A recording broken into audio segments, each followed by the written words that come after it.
ST M L ಎಗಳು 18 ಜನ ಇದ್ದಾರೆ, 3 ಜನ ಎಂಪಿಗಳಿದ್ದಾರೆ, 3 ಜನ ಎಂಎಲ್ಸಿಗಳಿದ್ದಾರೆ. ಹಾಗೆ ಎಸ್ಸಿಗಳಲ್ಲಿ 36 ಜನ ಎಂಎಲ್ಎಗಳಿದ್ದಾರೆ, 5 ಜನ ಎಂಪಿಗಳಿದ್ದಾರೆ, ಎಂಎಲ್ಸಿಗಳಿದ್ದಾರೆ. ಅರೆ ನಾವೇನ್ ಬರೇ ವೋಟ್ ಹಾಕೋದಕ್ಕೆ ಇರುವಂತದ್ದು.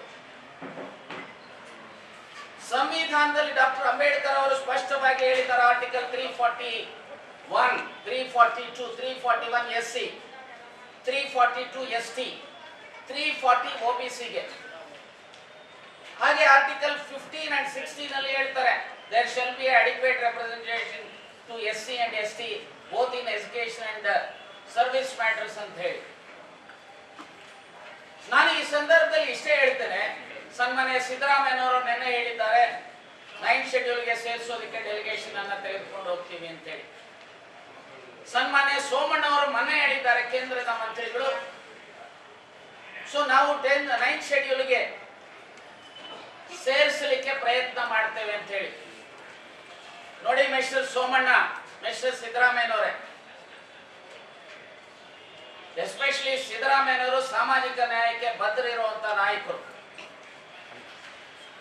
ನಿಮ್ಮ ಅವಧಿನಲ್ಲಿ ಇದನ್ನ ಆಗ್ಲಿಲ್ಲ ಅಂದ್ರೆ ಈಗ ಎಸ್ಟಿಗಳಲ್ಲಿ ಬರೇ ನಾಯಕರು ಅಷ್ಟೇ ಅಲ್ಲ, ಇದರಲ್ಲಿ ಕುರುಬರು ಇದ್ದಾರೆ, ಇದರಲ್ಲಿ ಮರಾಠಿಗರಿದ್ದಾರೆ, ಇದರಲ್ಲಿ ಅನೇಕ ಜನ 51 ಜಾತಿಗಳಿಗೆ ನ್ಯಾಯ ಸಿಗಬೇಕಾಗಿರುವಂಥದ್ದು. ಹಾಗೆ ಎಸ್ಟಿಗಳಲ್ಲಿ 101 ಜಾತಿಗೆ ನ್ಯಾಯ ಸಿಗಬೇಕಾಗಿರುವಂಥದ್ದು.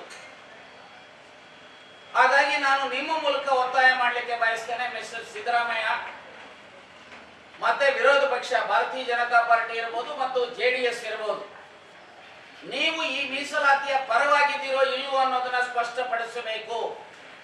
56% ಮೀಸಲಾತಿಯನ್ನ ಎಸ್ಸಿಗೆ ಮತ್ತು ಎಸ್ಟಿಗೆ ಮತ್ತು ಒಬಿಸಿಗಳಿಗೆ ಕೊಟ್ಟಿರುವಂತದರ ಪರವಾಗಿ. ಯಾಕಂದ್ರೆ ಬಿಜೆಪಿ ಸರ್ಕಾರ ಕಾನೂನು ಮಾಡಿರೋದು. ಕಾಂಗ್ರೆಸ್ ಸರ್ಕಾರ ಮೊನ್ನೆ ರೆಸಲ್ಯೂಷನ್ ಮಾಡಿದ್ದಾರೆ, ಇದನ್ನು 9th ಶೆಡ್ಯೂಲ್ಗೆ ಸೇರಿಸಬೇಕು ಅಂತ ಹೇಳಿ. ನೀವು ಸ್ಪಷ್ಟಪಡಿಸಿ, ಕೇಂದ್ರ ಸರ್ಕಾರದ ಮೇಲೆ ಸನ್ಮಾನ್ಯ ಸೋಮಣ್ಣ ಅವರಾಗಲಿ, ಸನ್ಮಾನ್ಯ ಜೋಶಿ ಅವರಾಗಲಿ, ಶೋಭಾ ಕರಂದ್ಲಾಜೆ ಆಗಲಿ, ಅಷ್ಟೇ ಅಲ್ಲ ಈ ರಾಜ್ಯದ 28 ಜನ ಎಂಪಿಗಳಿದ್ದಾರಲ್ರಿ, ಏನ್ರಿ ಸ್ವಾಮಿ ಮಾಡ್ತಾ ಇದ್ರಿ, ಇದ್ರ ಬಗ್ಗೆ ಪ್ರಶ್ನೆ ಮಾಡಕ್ಕಾಗಲ್ಲ ಪಾರ್ಲಿಮೆಂಟ್ ಅಲ್ಲಿ.